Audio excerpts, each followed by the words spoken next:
All right, welcome. Thanks for joining this optional video. I will let you know now that I'll try and talk a little bit fast because there are 7 slides that we have to get through, and I don't want it to be too long. So find the asymptotes of f of x equals 2 over x minus 3. We're going to find 2 things, the vertical asymptote and the horizontal asymptote. Vertical asymptote is when I look at that denominator, and I'm talking about when is the denominator equal to 0. So x minus 3 being equal to 0 means x equals 3. That would be my vertical asymptote. My horizontal asymptote, I look at the comparison of degree between these two. The degree here is 1. The degree here is like x to the 0 power. If you go back to those 3 cases for horizontal asymptotes, when the degree on the bottom is larger than the degree on top, it's just y equals 0. So no work, wonderful, beautiful. That's it. For the next one, I have 2x plus 5 over x squared minus 4. We want to talk about the vertical asymptotes first. Vertical asymptotes occur when the denominator, x squared minus 4, is equal to 0. So I'll set x squared minus 4 equal to 0. I get x squared is equal to 4, so x equals plus or minus 2. So I have 2 different vertical asymptotes here, x equals 2 and x equals negative 2. My horizontal asymptote, I look at the degree between the two. The degree in the denominator is 2. The degree in the numerator is 1. When the denominator is larger than the numerator, it's y equals 0. Again, no work. All right, looking here, the first thing we want to do is factor this. So if I'm factoring this in the numerator, I get x plus 1, x plus 1. In the denominator, I get x minus 3, x minus 2. And while we're not right now concerned with the numerator, we'll see why that comes into play and why you still want to factor that. Looking at my vertical asymptotes, you set the denominator equal to 0. Well, if I set this trinomial equal to 0, my strategy for solving that would be to factor. So I'm just going to set these 2 factors equal to 0 so that I get x equals 3 and x equals 2. So I have 2 vertical asymptotes in this, 3 and 2.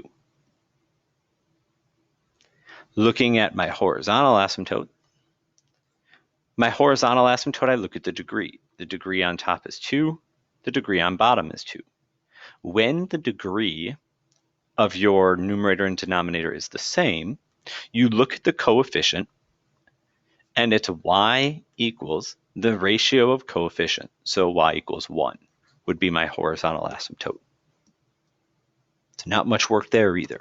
Pretty short, simple, quick questions. All right, so what if a function can be reduced? Like in this case, it didn't reduce, I couldn't cancel anything. But in a lot of cases, you can. If I look at this problem and I factor the denominator, I'll have x plus 4 over x plus 2, x plus 4. Now, these 2 binomials are exactly the same, so I cancel them. What I'm left with is 1 over x plus 2. We're able to reduce the function, but we have to keep in mind the domain restriction. If I'm talking about our domain restriction here, x cannot be equal to, and we look at the denominator and say, well, what would zero out this denominator? Negative 2. But the domain has to be the restriction on the original problem, not the reduced one. So now if I'm looking at this, negative 2 did not work. I would get 0 in the denominator. But if I substitute negative 4 in, that would also give me 0 in the denominator. It gave me 0 in the numerator as well, which allowed me to cancel those off. So down here, negative 2, negative 4. Talking about the vertical asymptote, for this, we're looking at that denominator when it's equal to 0, but we're looking at this for the vertical asymptote. We can also look at this for the horizontal asymptote. We have to look at this for a domain. So our vertical asymptote, we're looking at the only thing that would cancel this off, which would be -2. Horizontal asymptote, we're looking at the ratio of degrees. The degree here is 1, the degree here is 0, so it's y equals 0. If I wanted to look at the graphs of these, so I'm going to draw what these graphs would look like. The original f of x, which I will switch this to pink, which is this color.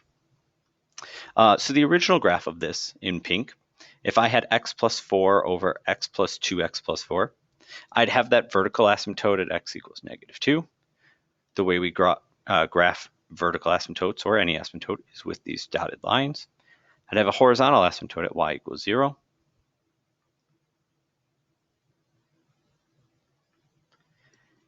And then the way that this function would look, I'd have this wonderful graph over here, and this wonderful graph over here.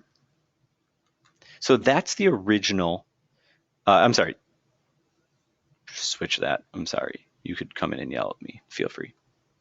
That's not f of x. That's this function, 1 over x plus 2. That's what I just graphed. The original function f of x has a very, very, very, very, very slight difference. And we're supposed to be graphing f of x. The original function f of x would look like this. I would have, and you know, my overlap is going to be pretty terrible, but I would have this exact same thing, and I would have this exact same thing, except at -4. At -4, there would be this little hole in the graph, because -4 is not part of the domain. It's not a vertical asymptote. It's just a number that I cannot put in because I would get undefined. It's what is called a hole, which I spelled wrong. There we go. This is a hole in the graph at -4. And we have to make sure that we be concerned with those holes in the graph. They're not part of the domain, and that's what we want to show. Graphically, we do that with just an open circle. Otherwise, if you were putting this in a graphing calculator, you would not see a difference between this blue function and this pink function, because it won't show you that hole, because it just shows those little pixels, and it doesn't have a way of showing that. All right, yes, that took a little bit longer. Find the zeros. We are just looking for the zeros, no asymptotes here. When I'm looking for zeros, what I want to do is take that numerator, set it equal to 0. X plus 2 equals 0. So x equals -2. We still should factor these, you know, in the denominator, x plus 3, x minus 3, nothing was going to cancel. The reason you want to factor it, well, if I had gotten x plus 2 as one of these factors, then this wouldn't have actually been a 0, it would have been a hole again. Anytime we get that case where it would 0 both out. So here, if I factor this, I'm going to have x plus 4, x minus 2. So nothing cancels. So I take each of these and set them equal to 0. So I get x equals -4, x equals 2. 2 zeros. Again, looking at that degree, I knew I needed 2 zeros. I knew I needed 1 0 using our 2.5 knowledge. Problem didn't ask for the asymptotes, so I will not list them. Find the asymptotes and the zeros. First thing I want to do is factor this denominator, x plus 6, x minus 1. Nothing cancels, that's perfectly okay. First thing I'm going to find, zeros. Zeros, I look at the numerator, and I set it equal to 0. So I get x equals -3. Vertical asymptote, I look at the denominator, and I set each factor equal to 0. I get x equals -6, x equals 1. Then I do my horizontal asymptote. I look at the degree. The degree on bottom is 2, the degree on top is 1. When that happens, it's y equals 0. We can just, for fun, list our domain.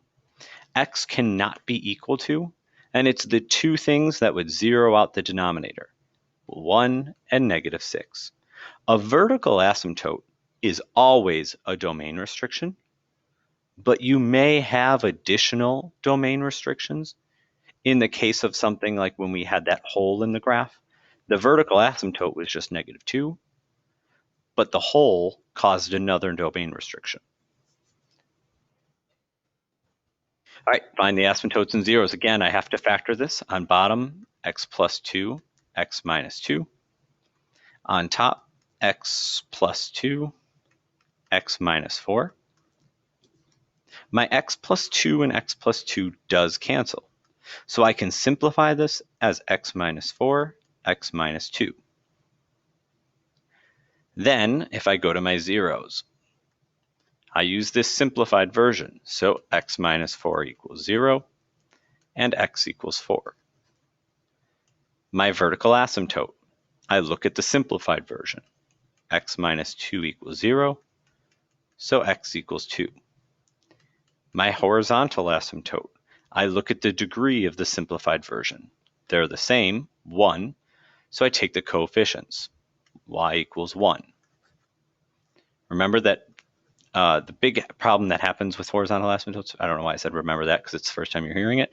The big issue that happens with horizontal asymptotes is that people usually get the idea of like, oh, okay, so when the degree is the same, but then they say it's the ratio of the exponents, and it's not.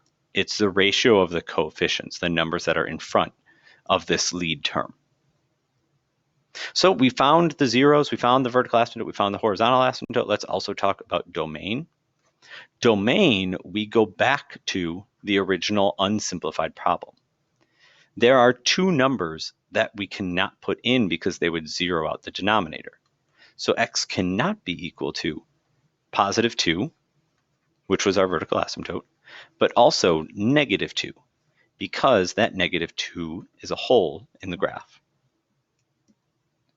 Notice, factoring. That's mainly the skill that we're using here. All right, x squared plus 6x minus 7. Looking at this numerator, I could factor that as x plus 7, x minus 1. So nothing cancels. When I find the zeros, I set both of those equal to 0. X plus 7 equals 0, x minus 1 equals 0. So x equals 1, x equals -7. When I look at the vertical asymptote, I look at the denominator and when that will be equal to 0. If I cube root both sides, I still just get x equals 0. My horizontal asymptote, I look at the degrees. The degree here is 2, the degree here is 3, so it's y equals 0, because the degree on the bottom is larger than the degree on the top. Then if I also just talk about my domain, x cannot be equal to, the only thing that will zero out the denominator is 0. Relatively quick questions, just a lot of different parts to it. Find the zeros and asymptotes. So I get x, hello pen. Okay, this isn't writing right now. Okay, there we go. Yeah, I just get all that wonderful parentheses. None of them even looked good. X plus 2, x minus 2. Over here I have x squared minus 4x minus 8. Now the problem with that is not factorable. It looks like you want to factor it, but you can't. So we can still answer portions of this, but we want to start with dealing with this whole thing. It's quadratic and not factorable. So that means I'm going to complete the square. It's like that skill just never goes away. It's almost like you really just have to know it for honors pre-calc as much as you want to avoid learning it. So we get x squared minus 4x plus 4 minus 8 minus 4. And if you're one of those people who pushes things over to the other side, that's totally fine. We get x minus 2 squared equals 12. I just combined those and pushed them over. Square root that, I get x minus 2 equals plus or minus square root 12, which if I simplify and should simplify is 2 root 3. So I get x equals 2 plus or minus 2 root 3. Well, what does that tell me? That tells me when the numerator is equal to 0. So my zeros are x equals 2 plus 2 root 3 and x equals 2 minus 2 root 3. Neither of these things is going to be canceling with this, so I don't have to worry about either one of them being holes in the graph. If you're saying, well, how did you know that they weren't going to cancel? Well, because neither of these are going to cancel with 2 or negative 2, because they have something being added to 2. Vertical asymptotes. Vertical asymptotes, I look at the denominator. X plus 2 equals 0. X minus 2 equals 0. So x equals negative 2, and x equals positive 2. Just using all my space. Horizontal asymptotes, I look at the degrees. The degree here is 2, the degree here is 2. So the coefficients tell me that it's y equals 1 over 1, which is just 1. And then talking about the domain, and it stopped writing again. Domain, we'll have that be an I. We say x cannot be equal to, and it's again anything that would zero out the denominator in the original function. So negative 2 and positive 2. You need to make sure that you can find all of this information. So 2.6, it's finding a whole bunch of little pieces, very easy pieces to find. But in section 2.7, essentially what we're going to be doing is graphing this. And each question is going to start by saying, like, find the zeros, find the vertical asymptote, find the horizontal asymptote, find the domain, and now graph it. But we have to be able to find all these things in order to have any chance of success in 2.7. All right, so get started working on some of that bookwork, trying to think through some of these problems. As you'll see, it is very heavy in something like factoring, not as heavy in completing the square, but it does show up in a couple questions. And most of the questions don't require a ton of work. It might be totally different than something like section 2.5. Good luck.